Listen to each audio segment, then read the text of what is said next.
Hello, everybody. How's everybody doing on this beautiful day? Well, it's a beautiful day because we're in San Diego. Every day's beautiful. So if you're not having a beautiful day, I'm going to tell you right now, just think of the blue skies and the beach and the toes in the sand, and there you go. Your day's gotten a little bit better already. 30,000 downloads. Thank you so much. We're past that probably by the time you hear this, but I want to say thank you so much for listening to us. Our message is getting out there. I hope you guys are getting a lot of value. I know I'm getting value out of it, and I'm just talking to myself. So all good things right there. If you guys haven't downloaded the book, please go to aaronclipinger.com, download the infrastructure booklet. Lots of good tips and tricks in here on how to run your company, the 7 steps. Follow those, and you're definitely going to add to your bottom line. So go ahead and download. Free book. Just go ahead and download it. This episode, I want to talk about upgrading your brain. And I've brought our implementation specialist, Marissa Peacock, in with me on this one because she actually sees a lot of this when she's out training in the 3-day immersion clinics of the people that get stuck on this topic. And so we really want to talk about that. Upgrading your brain. What does that mean? You guys have the oldest technology in the world upstairs. Your brain is built in BC 4 million years ago. I really have no idea when it is, but you know, a long time ago. Version 1. Version 1. There's never been 2.0. No upgrade. No. Our brain has never been upgraded. It's still the same. And it's the basics. Don't get hurt. Protect yourself. Shelter, warmth, and food. Yep. And that's why a lot of guys that work in the blue-collar industry that just don't have a lot of drive, their most important decision is, what am I going to have for lunch? I mean, that's my most important decision most days. It goes back to those 4 basics. Is there food? Is there shelter? And upgrading your brain. I think about it all the time for myself when I go to the gym. I have my routine. You have leg day, back day, chest day, arm day, and then full body. And that's my routine. 1, 2, 3, 4, 5. Next. 1, 2, 3, 4, 5. Next. And I will get stuck in such a routine that I'm like, I did back and chest. That worked my arms. I can skip Thursday. I got that. And you start making excuses for yourself as the day goes on to stay in that safety net. And you're going to do the same thing, or you're going to skip it and you're going to lie to yourself to be in that safety net. And I really want to talk about that because we see when we launch the software, the people that are on board and then the people that fight it. Yeah. Talk to me about one of the people that fight it, what you've seen in the past. I think for me, back to your comfort, people feel that they know kind of everything. You know, we always want to believe that we know everything about something. And so when somebody comes in, and I think the other thing is we want to feel unique about something, right? You know, I'm unique. Nobody's ever done this before. Well, as you say, I implement a lot. You've been to twice as many companies as I have. And so that uniqueness is not actually as unique as people think. So when we come in and say, hey, this is a new program for you, we're just going to push you a little, you definitely get resistance because people are nervous. They're nervous that maybe an insecurity that they have about themselves is going to be noticed now because we're pushing them out. They've been able to kind of hide those things. And so, you know, when we bring the software in, I specifically say, you know, we shine the light on a lot of those things. And most people are eventually excited about it because then they get recognized for different things, right? So they're like, oh man, I never knew that you could do this, or and then they think that themselves. They're like, holy crap, I never knew I had this in me to be better, to go this different pathway. So for me, it's exciting, but it is sometimes a bit of a challenging push. I mean, I led you and you went down a different path here, but it's okay. I really want to kind of talk about this part here. We see the 3 main people at the implementations. We have the people that are going, yeah, I'm going to do it. Yeah, I'm going to do it. And secretly they don't. Yep. Then you have the people that are obtusely saying, my organization system is better. And then you have the third person that just shuts up and sits quietly in the corner. As you were talking about, they weave themselves in the fabric of the company and they just pray that no one sees them. And those 3 people, I hate to say it, have never tried to upgrade their brain. Yeah. They've never tried to say, let me do something a different way because it might be better. I might find walking to work might be faster than driving. If you have 5 stoplights and they all hit red, I might walk to work just as fast. You know, and if you never tried it before, you never know. And so we watch this in the implementation of that, especially the guy or the lady that just flat out says, I'm not doing it, my organization's better. Yeah. And then we have to have that nice, beautiful, long talk with them to tell them, you're an army of one, you're this little bubble, and it works great for you, but nobody else knows what you're doing. And if you use our system, everyone's going to know what you're doing, and they can pick up the pieces and run with it afterwards. So it's kind of funny, the errors that we see there. And then it goes even further. Safety equals comfort. Yeah. Do we like being comfortable? We love being comfortable. Yeah, we do, don't we? Oh my goodness, that weighted blanket. Mm-hmm. Yeah. And then after you've been comfortable for so long, do you have any idea how to become uncomfortable? No, you do not. And do we fight uncomfortable? Yes, we do. 100% we fight it. Yeah. With like every part of our being. Yeah. Like we will physically fight it. Yeah. We will make ourselves sick. We will mentally make ourselves sick just to stay in our little comfort zone so we can't get out of it. Our brain's nasty. I mean, that old technology, it doesn't want to leave. Yeah. It just goes, nope, I will not change. I will not do it better. This is the best. I am done. This works. Yeah, it's true. It's interesting. And it fights it. Yeah. And it absolutely fights it, and it blows my mind on that. And then you have the people that are completely the opposite. They've learned how to reprogram their brains.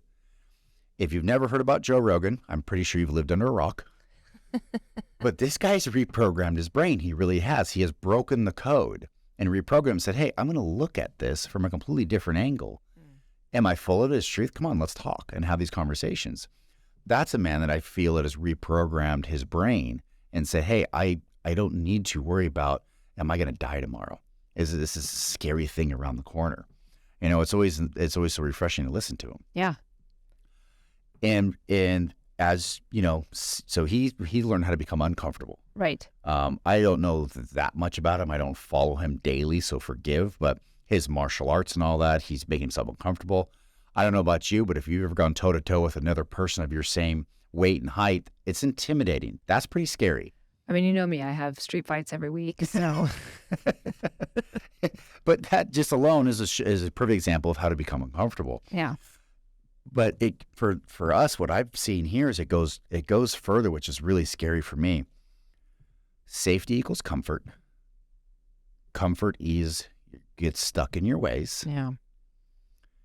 And then once you get stuck in your ways because you've been so comfortable, your fight or flight gets reprogrammed. Yeah. You get defensive. In the wrong way. Yeah.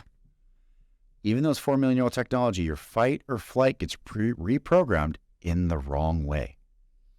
And as I don't want to go down this rabbit hole, but I'm going to say this out loud. I truly believe that's where our society's gotten so bad, where everybody gets so offended, because our flight or flight have been reprogrammed. And that blows my mind. That gets scary. Now you're people fighting. It's this way, this way, this way, this way, just so they don't have to be uncomfortable. Right. That's the essence of this. And so I want to talk to you guys about how do you become uncomfortable to see your true potential. How did you do it? I got comfortable in being only 5% uncomfortable. Kind of a weird way to think, but let's think about this. Okay. I would only make myself just a little bit uncomfortable, and I would check that box saying, I'm growing, I'm pushing. And that was it. That's not all I do. And it was baby steps. It was literally going, and I was like, I'm growing. Look at me. I'm so much better. No. After 5 years, you came back and I was like 1 foot further. I mean, it's a little growth. There was nothing. But that's how I lied to myself to say I'm pushing forward when I wasn't. And for me, I actually had to go way outside of my friendship zone, my business zone, my different zones. I actually ended up joining a society that made me push the limits to even get in. This society basically put me through a 5-day Navy SEAL help boot camp just to see if I had enough willpower to make it through the other side. Yeah.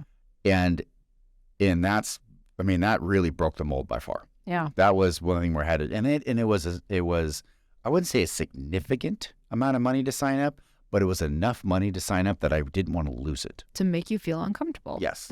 So even on the sign up process, they're already having you get a little out of that comfort zone.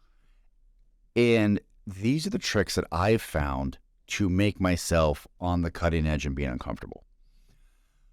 Believe it or not, start with social media. And I think that's the easiest one. That's the first stepping stone for people because everybody's on social media. In fact, everyone's glued to their phone. You know, I call it the adult pacifier. You know, that is literally what it is. I constantly, where's it? Well, I got my pacifier. I feel so much better now. And that's the adult pacifier is your phone and the social media. And so let's take our first baby step. Who are you following? If they're not adding value to your feed, stop following them. And if they're your friends, you don't have to like, screw you, I don't show you. Just click snooze for whatever and kind of slow it down. But who you're following might be a good one. I love Jordan Peterson. That psychologist up from Canada. Okay. He is so good in his thought and he's very articulate. I would hate to get in a debate with that man. Just his grasp of the English language just trounced me.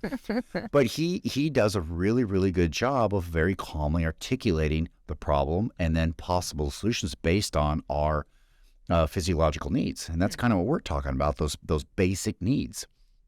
And I guess for him, he wants to get his message out there and add value that, hey, you don't need to have a psychiatrist help you. Just kind of step back and look in the mirror. So for us, social media. Yeah. It's a basic one. Who are you following? That's going to help. Yeah. You know, I found my society by starting to follow, what's the big guy's name? What's another big motivational speaker? He's here in San Diego, ironically, and I can't remember. I know you're talking about. No, I'm terrible with names. Yeah, and he's a taller gentleman. Yep. Anyway, I've started following him, and I follow him. And that's what prompted the association, or the society that I became a part of, to pop up on my feed. Yeah. So as you start following good things, social media is already going to start to feed you more things that you like to follow. So just that alone is going to help you in your positive quotes, I guess, would even be one of them. That's a good first tip for kind of being uncomfortable. Okay.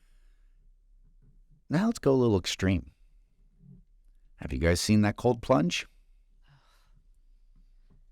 Yes. Anybody ever just turn that shower on and hop right in before it got warm? Just taking that cold shower? I will tell you what it does, because I do it often. Yeah. I take probably 4 days out of the week, I take a cold shower. And when I say cold shower, it doesn't mean turn it to cold and turn it on, because ironically, that's not cold. If you were to turn your shower on cold and get in, that's like 60 degrees. Okay. I'm talking the water that's been frozen in your pipes all night long cold.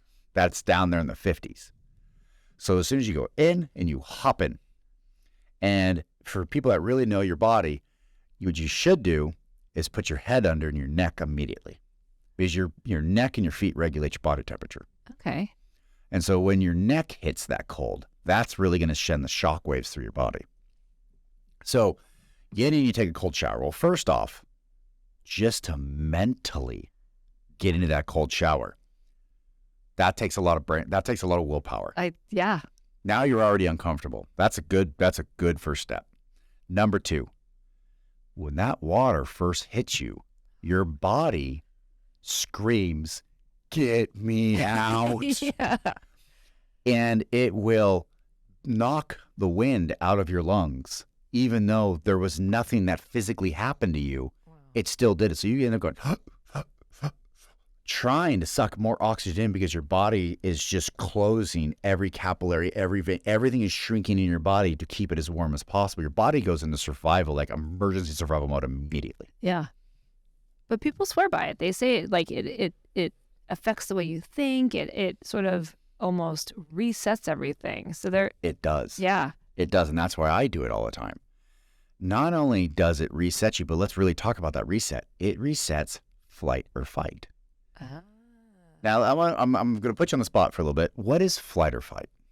So it's a very fundamental thing, from my understanding, of our sort of survival skills. So to fight would be to protect yourself, and usually it would not have been somebody of my stature, but you're protecting yourself, protecting your kids, protecting what you have.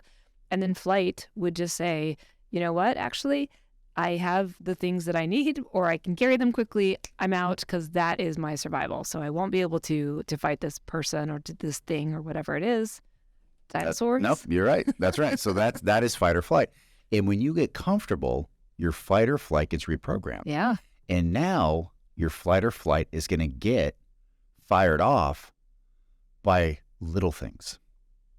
So you go to a bar, grab a beer, sit in the bar. This doesn't happen to women as much as it does to men. And you look down the bar and there's some guy just mad dogging, just staring at you. Yeah. And all of a sudden your adrenaline fires off. Everything's getting cranky. You start, and you're like, whoa, I'm really upset at this guy. And he's just looking at you. He hasn't got up and got within your personal boundary. He hasn't pulled a knife or made a fist. He's just looking at you. Yeah. And your fight or flight fires off. That's your ego. That is your ego talking and not anything else. Your fight or flight has been reprogrammed to handle ego situations. Because they're so comfortable, so safe. Because you're so comfortable and so safe. Yeah. You get on a phone call and somebody disrespects you on the phone or says something silly, and your adrenaline starts pumping. That's your fight or flight kicking in, and your adrenaline starts going over a phone call? Interesting. Because we've reset to a bad baseline. Yeah. A horrible baseline. A simple baseline. Yeah. A really bad one. And so doing the cold showers, your body remembers what it's like to truly possibly die. You actually might die if you stay there for a half an hour. No one's going to stay there for half an hour, but your body doesn't know that. All right. So it goes into shock waves. You know, I read somewhere that actually the liver will send out certain enzymes into your body to help fight and help fire off more of your muscles just to make it so you can stay warm to survive that much longer. Wow. Your liver's probably never done that. And I'm saying I'm saying everyone who's listening. We know my liver's got other problems. Yeah. That's called self-medication. That's just, you don't need a doctor's note. That's different. But just the cold shower reprograms fight or flight in the right way that you find yourself not getting so antsy over little things on our day-to-day grind. I'm genuinely going to go and try this tomorrow. And I need to order. I have yet to do so. If I have enough hours in the day, I am ordering my cold plunge. You know, that's the one I've decided to go for. Yeah. I don't own one, so don't take this as an endorsement, people. I don't know if it's a good product or not, but the cold plunge is what I've decided on. That's the one I'm going to buy. Okay. And I'm going to buy the commercial grade so it can get cold fast. When I decide to do it, it doesn't, I can wait 2 hours. Yeah. Because I know if it's 2 hours, I'll talk myself out of it. Yeah. Or go do something else, literally. Yeah. But I do believe the cold plunge is a good, or cold morning showers to reset your brain and get you back to that uncomfortable. Okay. Going back to gym, here's another simple tip. Stop counting your reps. You know, when they asked Muhammad Ali how many push-ups he could do back when he was his prime of his fighting day, you know what his answer was? As many as it takes? No, I don't know. No, it wasn't the woodchuck joke. Yeah. As much chuck as woodchuck cut chuck. Yeah, no, it wasn't that. He said 6 or 7. And you could see the news reporter back in the day just literally just roll back and go, what? And he goes, yeah, 6 or 7. And they said, okay. He goes, I don't start counting until it hurts. Wow. That's how he lived in his uncomfortable world. Yeah. For the gym, stop counting the reps. Yeah. You know, go until it hurts and then count to see how many you can get. I like that. You know, that's another way to get yourself uncomfortable. If you're an introvert, go to a social setting. Yeah. People are so egotistical. They're only worried about themselves anyway. No one's going to see you there. It's not a big deal. Yeah. But it's uncomfortable for you. I was just thinking the opposite for us. Extroverts, do we just go and then not talk? Is that? You know, you're not far from the truth, actually. I will say this. Punishment for me years ago was reading a book. I had to sit in a corner and it was just me and my thoughts and these little words on a page. I had no interaction with anybody. I had to make up my own people in my head, kind of explain who they were, but not really. And I had a picture in my mind. I was like, this is torture. This sucks. You know, I love reading books now. I very much enjoy it, but I found the books that intrigue me. Yeah. That was my biggest problem. But reading a book, no, that was it for me. There you go. That was my uncomfortableness. I hated it. In our business world, in our business life, how much are you doing marketing and putting yourself out there?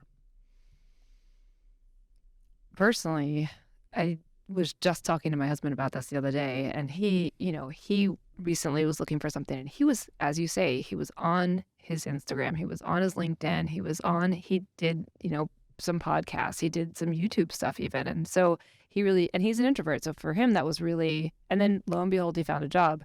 I maybe feel a little too comfortable in things. I feel like I'm being personally called out. I do feel comfortable, and I going out there and like doing a little bit of a LinkedIn something or doing a little bit of an Instagram does actually make me feel like I'm feeling uncomfortable even in this conversation. So because, I've got my plot of land. I have my things. Everything's nice and laid out for me. And everybody has their comfortable. Yeah. Again, another one of those big guys you hear all the time, Grant Cardone. He sells, sell, sell, sell, sell. You get into him and you're like, good God, you're in my face 24/7. Yeah. I screwed up and sent out a mailer and I got 22 calls a day later from his organization for all these different things. For somebody to sell at that level, they'd be insanely uncomfortable. Yeah. That's his level of comfort. Yeah. He's completely comfortable there. So everybody's got their own levels. Everybody has their own idea of what's their comfort. And you got to find out how to push your own boundaries. And I will say, don't compare yourself to other people. That's a big one. Do not compare yourself to other people. What's uncomfortable for you? There's your first stepping stone. There's your step one to pushing your boundaries to see what you can and can't do. I have had plenty of aha moments that yesterday. Okay, I'll actually tell about the shooting. Oh, yeah. I had to go take my CCW class, the concealed carry weapons permit class, and it was Saturday, and you had to go do your shooting range and whatnot. And I had 2 different guns I was getting on my concealed permit, and both the guns I've had for less than 6 months, so they're very new to my arsenal. And I shot them. I shot them well. I was very proud of myself. If you've ever been to this, you have to shoot ambidextrously. So you have to shoot with your right hand and your left hand single-handedly. I shot them both fine. Everything was good. And towards the end, the instructor asked me to shoot a target at 40 yards. Well, for a handgun, that's really far. That's kind of crazy far. And I shot it and I hit the target. And he goes, all right, shoot the one at 50. Then he goes, all right, so let's see the one up on the hill. It's about 85 yards out. Let's shoot that one. I'm like, it's a 4-inch barrel. That's too far. And he goes, Aaron, the mechanics are the same. Please. Okay.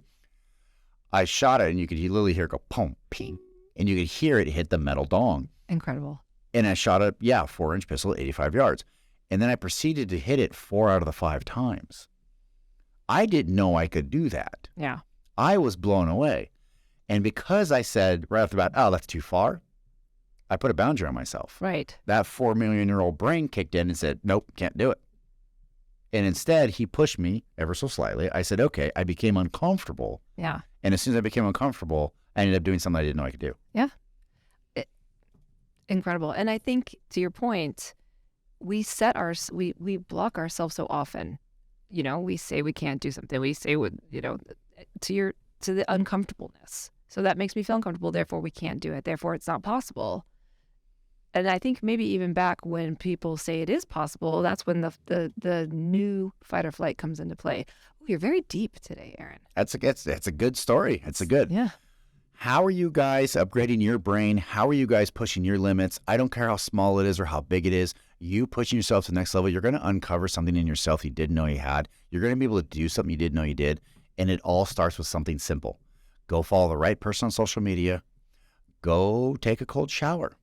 I'm going to tell you right now, I can't even get my fiance to do it, and she knows all the benefits. So it's not an easy thing to do, but doing that and making yourself uncomfortable is going to be great. What do you do? I'd love to hear your comments, your feedback. What do you guys do to make yourself uncomfortable?